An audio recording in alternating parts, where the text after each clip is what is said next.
After completing the looting of 1,000 filing cabinets and duffel bags, I was requested to complete 1,000 PCs, specifically to test out the new changes to GPU spawn chances within PCs. If you are interested in the previous two videos where I looted 1,000 of the other lootable boxes, I will have those available in the top right at the 1 minute mark and the 2 minute mark respectively. If you're only here to find out what the GPU spawn chances are, I will go ahead and let you know that I found 0, resulting in a 0 drop percentage for my experiments. However, there were some other items that should be taken note of, and I encourage you to watch to that point because they might surprise you. In addition, this does not mean that GPU spawn chances are non-existent in PCs, it just means that they are extremely rare.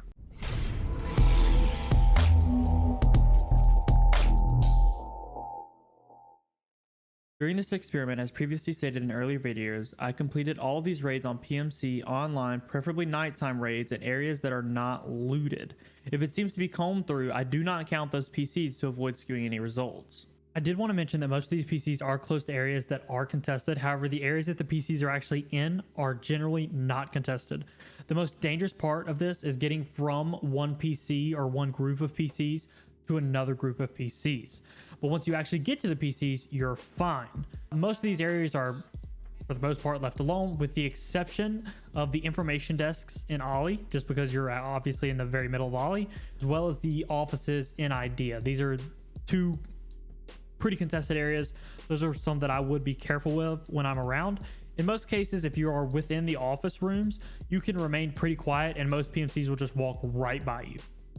I would like to mention that at the time that this video releases, I will be live over on twitch.tv/Solaris. You can come by and watch how we complete the testing, come talk about the statistics if you'd like, or ask any questions you have regarding this. I have created a graphic with all of the items that spawn in PCs, their value per slot, and drop chance as usual. Here on screen, you can see that the most common items were the wires and capacitors. These both had nearly a 25% drop rate. A few other items worth mentioning here were the power supply units at around 6%, power cords at around 10% for your wires craft, and printed circuit boards also close to around 10%, which sell for decent value to the flea market and also an okay margin to traders if it's in your secure container. In addition, you need these for a few quests, so these printed circuit boards can help you out there too. A few big things that I do want to note here. I did find around 261 empty PCs, about 4% higher than the empty duffel bags. However, the average value per PC is about the same as duffels. So when you are finding a computer that has stuff in it, those items are usually a little bit more valuable just because with those percentages and the zeros that you add in there, they end up being a little higher as long as there is something in the PC. This means that if your PC is empty, you should be getting a better value out of it on average. The final thing I did want to note that's specifically on this graphic is that we made sure to note if we found a flash drive in the front or on the ground near any PCs. We did not find a single flash drive throughout these 1,000 PCs. I would strongly recommend against farming drives this way. Filing cabinets seem to be a much more consistent way to farm flash drives. Another thing to note when you're looking at these values, these are the current flea market value for these items. Earlier in wipes at certain points during the day, things can surge much higher. I specifically would like to point out the power supply units, which I know from experience can surge around 80k at certain points in the wipe. As low as a 6% chance sounds for a power supply unit, this is actually not a bad drop percentage at all. The total amount of items that I found across all of these PCs was around 1,300. This means that more often than not, when you open a PC, you will be getting two items rather than one if it is not empty. In practice, this looked like a lot more single PC items, and then a few 3 to 4 items in one PC rather than it manifesting itself in around 2 per PC. You ended up getting 1 or like 3 to 4. As mentioned before, I did not find any graphics cards while completing these raids inside of PCs. Although their spawn chances have been buffed, they still seem to be exceptionally rare inside of PCs. One recommendation I have may be to limit which PCs can spawn graphics cards, as PCs in an office building like the ones I looted probably don't make sense to have them anyway. So in the future, maybe if BSG made a change like this where, you know, the PC in dorms is more likely to have graphics cards than the one in Ollie offices, this would make a whole lot more sense and give people more specific lootables to look for the items that they're looking for. The value per PC averaged in with all of the empties as well was around 14,500, and then the value per slot on each item was around 11,818. The total amount of possible value I could have made off of the PCs was around 14 mil. I probably made around 3 to 4 mil, mostly because I split these raids with a partner and obviously we didn't survive all of them. Again, I would like to reiterate that about 25% of the PCs were empty. This can be very frustrating when farming them. I was surprised at how many were empty. However, I was also surprised at the value that I ended up getting out of these. I expected it to be decent. However, this was definitely higher than I expected. Also, even if you're just a little bit picky and don't pick up items like DVDs and hard drives, you can push this much closer to around 12.5k rubles a slot, which most people use as kind of a rule to try to stick to when filling their bags. Recently on one of the Reddit posts, a few people did request that I do provide the routing that I do for these optimal routes to get as many as possible as quickly as I can.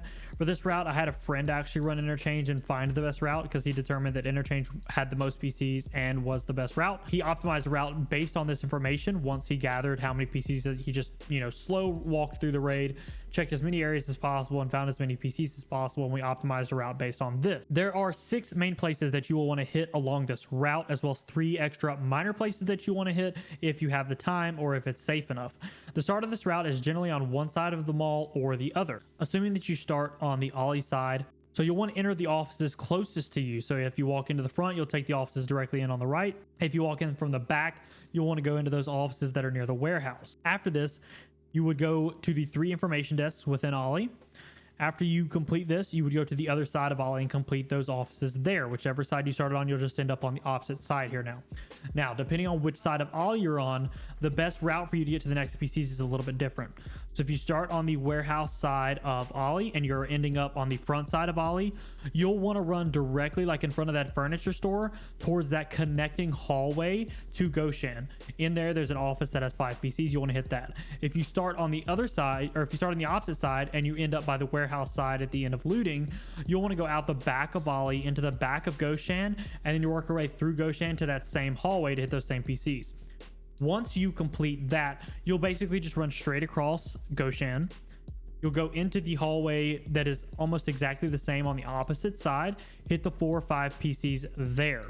If I spawned on that side, on the Ollie side, I'll generally skip the idea PCs at this point. However, if you do want to check them, they are still there. You just go to the little Ollie or the little idea offices on the north side, and then you'll go out the back of idea, hit power station, and then go to extract, or you will hit the extraction at power station.